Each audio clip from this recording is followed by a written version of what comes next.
साखरपा तालुका संगमेश्वर जिल्हा रत्नागिरी ह्या अगदी छोट्याशा गावात माधुरी मसाले ह्या मोठ्या ब्रँडची निर्मिती करणाऱ्या उमेद अभियानाच्या बचत गटातील सौ माधुरी शेडगे यांच्या व्यवसायाबद्दल आज आपण माहिती घेणार आहोत। मी उमेद अभियानामार्फत 2020ला मी आरटीसीचं प्रशिक्षण घेतलं आणि त्यानंतर सप्तशृंगी महिला बचत गटातून मी माझा मसाले उद्योग सुरू केला। मी आपल्या गावातच एक छोटंसं युनिट चालू करायचं स्वप्न बघितलं। त्या स्वप्नाला सार्थ करण्यासाठी मला सीएफचं कर्ज मंजूर करून देऊन त्याच्यानंतर मी एक 75,000चा छोटासा ग्राइंडर घेतला। त्यावरती मी माझा व्यवसाय चालू केला होता, पण त्यातूनही मला खूप मागणी वाढल्यामुळे उमेद मार्फत आपण PNGPतून प्रकरण मंजूर करून घेऊन त्यातून मी 6 पारीचा डंक, ग्राइंडर मशीन, खोबरं खिसायचं मशीन, हळद बारीक करण्याचं मशीन, पापड मशीन ह्या सर्व मशिनरी मी चालू केल्या।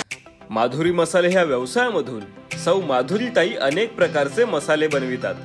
जाणून घेऊयात ताईंकडूनच। मी 10 प्रकारचे मसाले तयार करते। त्याच्यामध्ये कोकणी मसाला, मालवणी मसाला, घाटी मसाला, गरम मसाला असतो, काळा मसाला, सावजी मसाला, गोडा मसाला असतो, त्यानंतर बॅडगीची मिरची पावडर, शंकेश्वरी मिरची पावडर, गुंटूरची मिरची पावडर आणि काश्मीरीची मिरची पावडर अशा प्रकारच्या मिरची पावडर सगळ्या तयार केल्या जातात। मी जे मसाले तयार करते ते पूर्णपणे घरगुती पद्धतीने तयार केलेले मसाले असतात। लोकांची मागणी जास्तीत जास्त डंकावरती कुटलेल्या मसाल्यांची असते आणि आमच्याकडे 6 पारीचा डंक आहे, त्यामुळे आम्ही पूर्णपणे घरगुती पद्धतीने मसाले तयार करतो।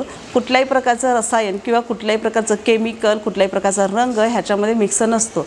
अगदी पूर्ण हँडमेड केलेले सगळे पदार्थ आमच्याकडे चांगल्या उत्कृष्ट पद्धतीचे असतात।